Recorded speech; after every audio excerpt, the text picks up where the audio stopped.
Hi, welcome back to Cubs and Culture for December 3rd, 2018. It's actually one of my days off this month. Um, we're going to do a Best Picture winner. We're going to do Man for All Seasons.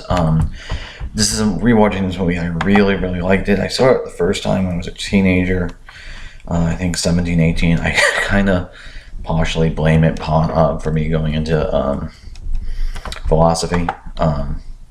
It tells the story of Saint Moore, or Sir Robert Moore. If you don't know him, I'll make sure I get more. Thomas, sorry, not Robert. Thomas More. Robert is from the screenplay writer. Robert Bolt's screenplay. Anyway, Thomas More. He's a martyr. Saint Moore. He was a lawyer in England, and he objected to the divorce of Henry VIII from Catherine, which was his first wife. He was eventually beheaded because he would not swear an oath, and then eventually he got someone basically got lied to and said he denied the Henry VIII's supremacy of the Church of England over breaking with Rome. And everything like that. It's a very, very good film. I think if you're a philosophy person or a legal person, you absolutely would find this film fascinating. More the character, and the man is he was a very much a staunch Catholic, and his religious convictions kind of come across as peculiar, especially today, given that he was basically got beheaded because he wouldn't basically wouldn't accept one of Henry's marriages. Anyway, so let me bring up some trailers and some clips. I'll see you in a sec. Okay, so if you're not familiar with the history, the movie largely does it okay. It streamlines and simplifies it, but Moore was the King Henry VIII's friend and supreme chancellor of the realm, whatever the title is. And Catherine was Henry's first wife, but she was barren, and he was obsessed with getting a son because they had to continue the family line.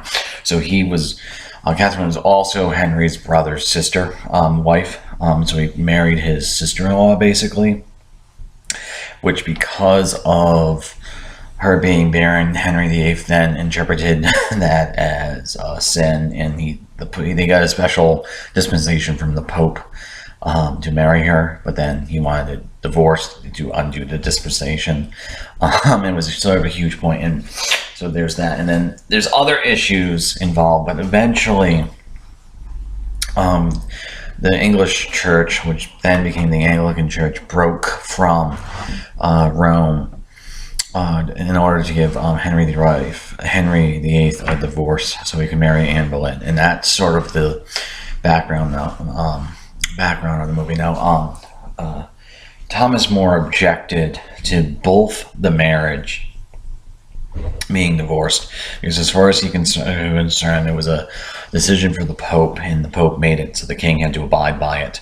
But he also objected to Henry VIII being declared the supreme authority of the Anglican of the English Church, because that is supposed to be a direct line through Peter, blah blah blah, a bunch of religious Catholic doctrine, and even though all that stuff is very sort of alien today, because who the hell cares? It's like a divorce. Everyone gets divorced nowadays. And we're well past the point of religious dogma where everything's about the See of Rome and the Catholic, the authority of the Bishop of Rome being supreme. And so there's that. And on that way, Thomas More, the man, it maybe not all that sympathetic, but as he's portrayed in this movie, and as he's portrayed by Paul Scofield, even though his religious convictions are sort of alien to the modern mind, the notion of being true to your convictions and being true to by doing right, by calling right what you see right, is sort of very deeply and moving, and it's one of the things I really, really like about this film. Is how it kind of has a philosophical quality, and I don't mean that it's about realism or practicality. I mean it has sort of a Socratic dialogue-esque nature to a lot of its scenes, and this scene right here is sort of a good example. That's his daughter, that's his future son-in-law. He was a Lutheran, now he's repenting and he's coming back to coming back to the fold of the church, sort of motivated because to marry wife. But if you watch this scene, he just congratulated him having a disagreement, and more asked, is it really something to be congratulated on if it's in fact true? And it has that sort of platonic, Socratic back and forth, and it really comes across, if you've read a lot of ancient philosophy, it really has that quality of back and forth trying to define things and sort of Socratic irony. Because Schofield, who plays Moore, plays him very, very, like he's a little bit vain, but he's also very, like he plays him like a great teacher, and he's always trying to teach his interlocutors things.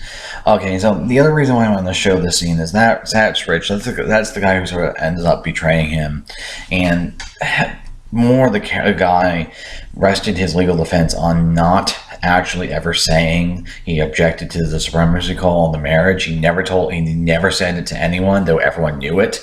And eventually Rich sort of betrays him, because he was going to give him a job, blah, he's ambitious. Everything like that. And that's why he ends up being beheaded, because Rich lies about it and said he told me, yeah, I object to the supremacy clause, the supremacy clause of the, oh, if I have to swear. Anyways, the other reason why I want to show it is that I really like, going back to this sort of, interlocutor, his family's telling him to, arrest him, and he's like, why? He hasn't broken the law. And they're like, but he's up to no good. You have the power to, do him. And he's like, if the devil didn't commit the crime, I wouldn't arrest him either. And it has this great moment where Schofield's going to stand up and says, if you cut down all the laws and the devil turns around on you, what's going to protect you, basically? And that I actually really like that line. It's very, very Hobbesian, that we sort of have protection because of we obey the law, and by obeying the law we protect ourselves, because otherwise it's just sort of chaos. Now, this scene right here is probably my favorite scene in the movie, and it really gets in sort of the all sort of aspects of the film I really, really like. It's very it's a legal drama, so it's a very interesting in that way. They're trying to basically trick him into saying his objection, that he objects to either the marriage or the supremacy clause. And the guy on the far right is his enemy, the bishop, and then the guy in the middle is sort of his friend. And it's that, but it's also sort of deeply philosophical in that they're going to offer him a whole series of arguments, like, well, the act says you recognize the offspring as legitimate, so what's the problem? It's like, yeah, but but there's more to the act than that. I also like this sort of how Schofield is absolutely like you kind of get the sense that Moore is rolling his eyes here. It's sort of, again, he plays him a little bit vain, as if he's a little bit bored and he's trying to teach his interlocutors a lesson, because they're trying to get him to say, I object, this is the supremacy clause. So basically, well, either to get him to sign or for him to say, I object to the supremacy, so they can cut his head off. Which he's not going to do, so it ends up being a very, again, like a sort of a kind of mouse, and it's just very intellectually pleasing to watch these characters in Robert Bolt's screenplay, both in terms of the dialogue, but also the sort of the underground, the scaffolding of the values at stake in each scene is very, very pleasing. And I actually think this is the other film other than Hacksaw Ridge. I think Hacksaw Ridge is a little bit better because the stakes there are a little bit more stark. But this is another film where I really feel like it makes a very powerful argument for the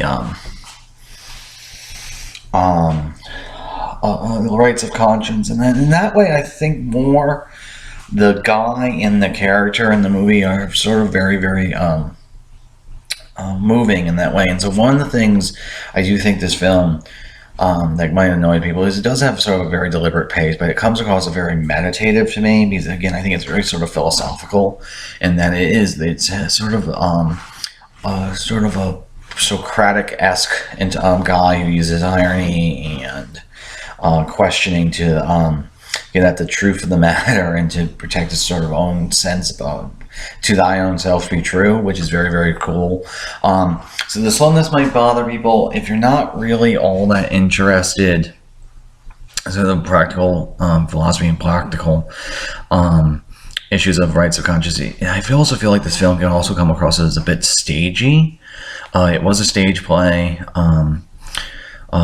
But the Socratic dialogue-esque nature of some of the scenes can come across as very, very maybe stilted for some people. That seems to be a common criticism. I don't get that, and a lot of the reason why I don't get that, and you probably saw this more in the trailers, I find the cinematography and the technical aspects to be very, very alive. To me, it's pretty to look at.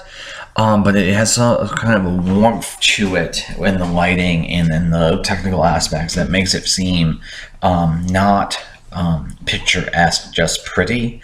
And so it comes across as like it's not like Tom Jones, where Tom Jones incidentally is making fun of movies like this, but it's not Tom Jones where it comes across as dirty and gritty and unpolished, but it doesn't come across as something like Memoirs of a Geisha, where the prettiness of the set designs hides the vacuumness of the story. I think the quality here of the cinematography is very, very pretty, but it also makes the story feel more alive. And I feel like the direction and everything like that saves a screenplay that might have been a little bit too dry for its own good. In any case, this is also my favorite moment. Rich has just betrayed him, and he did so in exchange for being the Attorney General of Wales.